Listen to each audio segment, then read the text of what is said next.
Gaza Israel war zone से world exclusive breaking news की बात करेंगे। गाजा में ग्राउंड ऑपरेशन को लेकर इजरायली डिफेंस फोर्सेस ने जिस बात का उन्हें डर सता रहा था अब वही होता हुआ दिखाई दे रहा है, क्योंकि गाजा की गलियों में घुस चुकी है आईडीएफ के जवानों और टैंकों को हमास के लड़ाके रॉकेट लॉन्चर से निशाना बना रहे हैं। पिछले 24 घंटों में हमास ने आईडीएफ की 25 से ज्यादा गाड़ियों को तबाह करने का दावा किया है। तो वहीं दूसरी तरफ नेतन्याहू ने यह भी साफ कह दिया है कि हमास के खात्मे के बाद गाजा पर इजराइल का कब्जा होगा, अनिश्चित काल तक के लिए कब्जा होगा और तब इजराइल एक नया गाजा बनाएगा जिस पर उसका पूरा नियंत्रण रहेगा।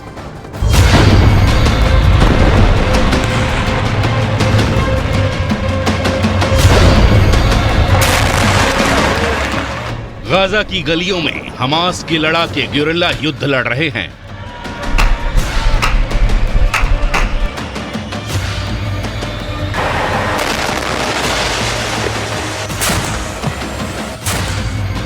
हमास के इलाके में घुसकर उसके लड़ाकों का शिकार कर रही है आईडीएफ।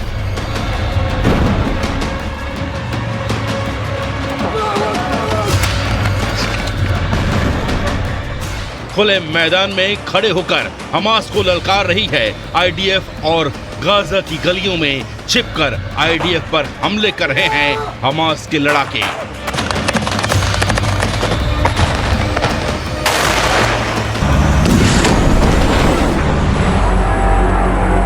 गाजा की वीरान हो चुकी गलियों में अब सिर्फ हमास बचा है, जिसे खत्म करने पहुंच चुकी है इजराइल डिफेंस फोर्स। उत्तरी गाजा से घुसी सेना अब पूरे गाजा शहर को अपने कब्जे में ले चुकी है। पूरे गाजा शहर को आईडीएफ घेर चुकी है, जिसका मतलब है कि अब गाजा शहर में मौजूद हमास के लड़ाकों के भागने के सारे रास्ते बंद हो चुके हैं। अब उनके सामने आईडीएफ से लड़ने के अलावा कोई रास्ता नहीं बचा है। लेकिन हमास के कायर लड़ाकों में न इतनी हिम्मत है और न ही इतनी ताकत कि वो आईडीएफ के सामने आकर उसे युद्ध के लिए ललकार सके।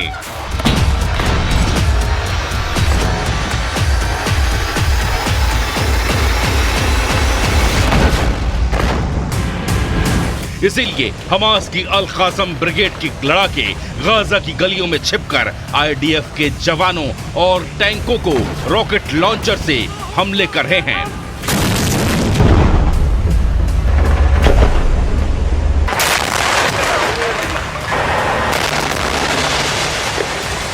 गाजा में घुसकर हमास का सफाया करना इजराइल के लिए बेहद चुनौतीपूर्ण और जोखिम भरा है।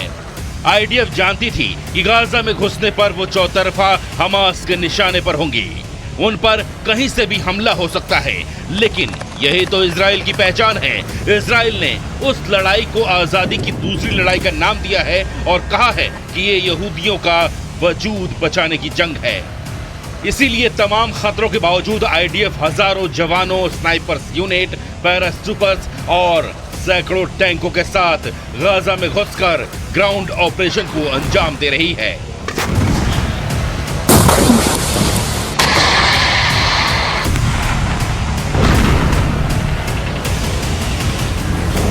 शनिवार को आईडीएफ पर हमले का ये वीडियो जारी करते हुए हमास ने दावा किया है कि उन्होंने अब तक इजराइल के 160 सैन्य वाहनों को पूरी तरह से तबाह कर दिया है। इनमें से इजराइल के 25 से ज्यादा सैन्य वाहनों को पिछले 48 घंटों में तबाह करने का दावा किया गया है।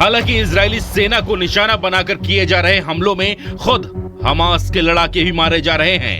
इजरायली सेना का दावा है कि युद्ध की शुरुआत से अभी तक गाजा की तरफ से इजराइल पर दागे गए करीब 1000 रॉकेट गाजा में ही गिर गए, जिसमें गाजा के आम निवासी मारे गए। उधर इजराइल के पीएम बेंयामिन नेतन्याहू ने एक बार फिर अपना प्रण दोहराते हुए कहा कि गाजा से हमास का नामो निशान मिटा देने तक इजराइल की सेना चैन की सांस नहीं लेगी।